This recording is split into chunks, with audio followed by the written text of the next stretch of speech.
Welcome to the deep dive. Today we're getting into something really fundamental, something that keeps every single one of your cells running. We're asking that core question.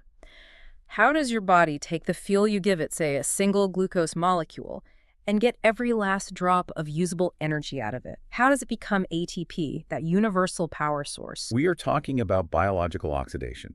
And at its core, it's a highly organized enzymatic process. You take food molecules, you oxidize them, which really just means you transfer their electrons and hydrogen atoms away. And then you guide those electrons to their final stop, which is oxygen. Oxygen. Right. The oxygen gets reduced to water, and this is the critical part. The energy released along that entire journey is saved or conserved as adenosine triphosphate. And that, as all our sources say, is the cell's energy currency. And if that currency runs out, well, the lights go out, period. So our mission today is to cut through some of that dense complexity, the jargon around the electron transport chain and bioenergetics. We really want to give you a clear picture of the machinery, where it is, and why this whole process is so incredibly important. To even start to understand the power output, we have to begin with the rules of the road. That's bioenergetics. It's basically just thermodynamics, but applied to living systems. And the key idea is free energy. You'll see it written as delta G. Delta G. Okay, so if I see a negative delta G, what should I be thinking? Is that a good thing for the cell? That is a very good thing, exactly. A negative delta G means the reaction is exergonic. It releases energy. It will just happen spontaneously. And a positive delta G? That's endergonic. Yeah. The cell has to pay up. It has to supply energy to make that reaction go. And this is why ATP is so brilliant. Breaking it down with water hydrolysis is a hugely spontaneous exergonic reaction. It kicks out about 7.3 cal per mole. And that's a pretty big kick. It's why we call things like ATP high-energy compounds, right? These are any substances that release at least 7 cal per mole when they're hydrolyzed. And it's funny, some things like phosphenol pyruvate are actually even more energetic than ATP. They are, which is why the pioneer Fritz Lippmann came up with that famous squiggly line symbol, for the high-energy bond, to show where the action is. But the real genius of ATP isn't just the energy it holds. It's how it works as this super fast universal energy link. It's constantly cycling, connecting catabolism, breaking stuff down to anabolism, which is building things up. And the cell regenerates it in two main ways. You have the sort of direct method, which is substrate-level phosphorylation that happens right on site during glycolysis or the TCA cycle. But that's small scale. The heavy lifting, the vast majority of your ATP, comes from oxidative phosphorylation. And that's a big payoff, where oxygen finally enters the picture, and it's all linked to that chain in the mitochondria. Okay, so if the electron transport chain, the ETC, is the engine, where exactly is this power plant, and why is the location so specialized? Well, the mitochondrion is, rightly called the powerhouse. It's a very structured organelle. And the energy systems are put in very specific places. The ETC and all the ATP synthesis machinery, it's all located on the inner mitochondrial membrane. And that inner membrane is all folded up into cristae. Precisely.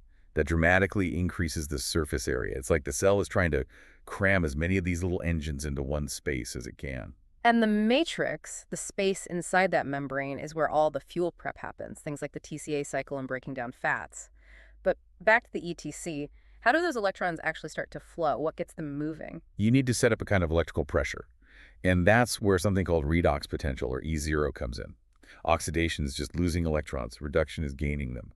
E0 is just a number that tells you how much a compound wants to lose or gain electrons. So electrons always flow downhill, energetically speaking. Always. They flow from systems that are eager to lose them, which have a more negative E0 value. Like NADH. Like NADH, which sits at minus 0.32 volts, all the way down to systems that desperately want to accept them. Like oxygen, which has a very positive potential. A potential of plus 0.82 volts. Exactly. So you're going from minus 0.32 all the way to plus 0.82. That massive voltage drop is the driving force. It's the energy the cell is so carefully trying to capture. Okay, and to manage that huge drop, you need a very organized team of enzymes, the oxidorreductases. Yes, and we can group them based on what they do with hydrogen and oxygen. First up, you have the dehydrogenases. These are the workhorses. They strip hydrogen, so electrons and protons, off of substrates and pass them to coenzymes like NAD+ and FAD. And there's a key distinction here, right, between NAD+ and NADPH. A very important one. NAD+ is the primary energy collector for the ETC. NADPH, on the other hand, is mostly safe for anabolic reactions, for building things like fatty acids. Okay, so dehydrogenases. Then what? Then you have the oxidases. These are the ones that use molecular oxygen O2 as the final electron acceptor. The most famous, of course, is cytochrome oxidase. It's the very last step of the chain, taking those electrons and giving them to oxygen to make water. And the last group, which is so relevant for modern medicine. Oxygenases. These are fascinating. They actually stick oxygen atoms directly into the substrate. The monoxygenases, also known as the cytochrome P450 systems, are basically the body's hazmat team. They're critical for metabolizing and getting rid of a huge range of drugs and toxins. So let's zoom in on the ETC structure itself. You have 4 carrier complexes, I through 5E, and then the 5th one that actually makes the ATP. The journey starts with flavor proteins, right? They use FMN or FAD to catch those first electrons from NADH. Correct. And from there, they go to something called ubiquinone, or coenzyme Q. And what's cool about CoQ is that it's a mobile carrier. It's lipid-soluble, so it's not bolted down. It floats in the membrane like a little ferry, picking up electrons from complex I and II and shuttling them over to complex 3. And at complex 3, the electrons start getting passed between the cytochromes. Yes, these are iron-containing proteins, and they handle electrons one at a time. It's a very subtle handoff, just flipping the iron atom back and forth between its Phe3+ and Phe2+ states. And that whole journey ends at complex 4 cytochrome oxidase. Which is made of cytochromes A and a 3. This is the only part of the whole system that can actually talk to molecular oxygen.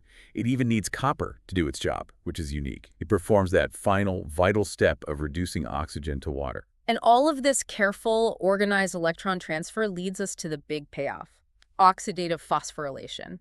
This is the actual synthesis of ATP at complex V, which is coupled to that electron flow. Right. And for a long time, we talked about the efficiency in terms of the P to O ratio. I remember learning it was 3 ATP for every NADH and 2 for FADH2. We all did. But, it turned out to be a bit too neat. The biology is messier. Modern evidence, which actually counts the protons being pumped, shows the real yield is closer to 2.5 ATP for NADH and 1.5 for FADH2. That makes more sense. The cell isn't working with clean, whole numbers. But speaking of efficiency, the sources say NADH oxidation releases 52 cal per mole, but only about 42% of that is trapped as ATP. Wait, almost 60% is just lost as heat. That sounds kind of inefficient for such a critical system. It sounds counterintuitive, but it's absolutely necessary. That so-called wasted energy, that heat, is what maintains your body temperature. It keeps all the other chemical reactions running at their optimal speed. It's not a bug, it's a feature. Okay, but how does the flow of electrons, an electrical event, turn into the creation of a chemical bond in ATP? That was the big question. It was, and the revolutionary answer came from Peter Mitchell with his chemiosmotic hypothesis.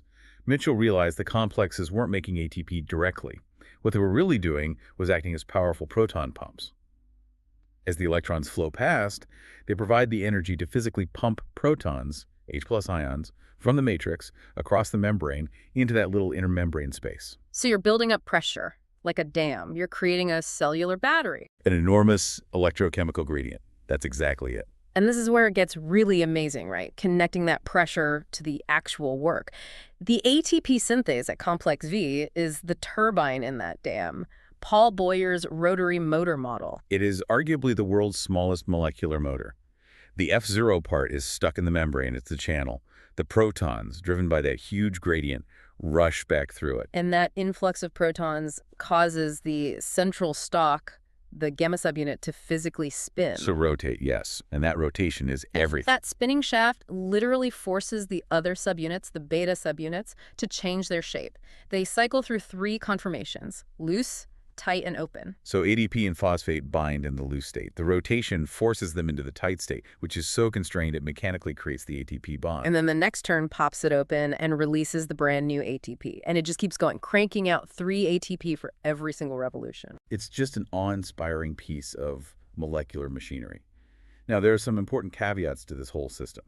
For instance, the NADH made out in the cytosol during glycolysis can't get into the mitochondrion on its own. It can't cross that inner membrane. It needs a special delivery, a shuttle. Exactly. There are 2 main ones. The glycerol phosphate shuttle is what most tissues use. It hands the reducing equivalents off to FAD inside, which nets you about 1.5 ATP. But there's a more efficient one. Yes, the malate aspartate shuttle. The liver and heart use this one. It manages to get the electrons back to NAD+ inside, so you get the full 2.5 ATP yield. Now, beyond ATP, we mentioned the P450 system and its role in detoxification, but the clinical side really becomes clear when this system gets blocked. Oh, absolutely. You can use inhibitors to block the chain at different points. Amidal blocks complex 1, antimycin A blocks complex 3. But the most clinically dangerous poisons are the ones that hit the final step, the ones that inhibit cytochrome oxidase complex 4. This is where things like cyanide and carbon monoxide come in. Correct. Cyanide, carbon monoxide, azide, they all attack complex 4. They stop oxygen from being able to accept electrons. And the whole chain just backs up like a traffic jam. A complete standstill. The proton gradient collapses, ATP production halts almost instantly, and you get cellular asphyxia, tissue death. And then there are uncouplers, a different kind of poison. A different mechanism, yeah. Compounds like dimetrophenol or even a massive dose of aspirin, they act like proton carriers. They punch holes in the membrane, letting the protons leak back in without going through the ATP synthase motor. So the electrons still flow, oxidation still happens, but the energy is just released as pure heat. You uncouple oxidation from phosphorylation. You've got it. But that uncoupling mechanism actually has a really important biological use, doesn't it? Thermogenin? It does. Thermogenin, which you find in brown adipose tissue, is a natural physiological uncoupler. Its whole job is to let that proton gradient collapse to generate heat on purpose. It's a process called non-shivering thermogenesis, and it's vital for keeping newborns warm. It's a way to burn fuel purely for heat, not ATP. So when you boil it all down, biological oxidation is this incredibly sophisticated systematic pathway. You have this team of enzymes and carriers shepherding electrons down a steep hill to oxygen. And they leverage that energy drop to power a microscopic rotary motor that physically cranks out the ATP that powers everything else. That's a perfect summary. It really is the basis for all life-sustaining cellular function. And, a final thought for you to consider. 13 of the crucial proteins for this process are actually coded by our mitochondrial DNA. mtDNA. And that DNA is only inherited from your mother, and it's also about 10 times more likely to mutate than our nuclear DNA.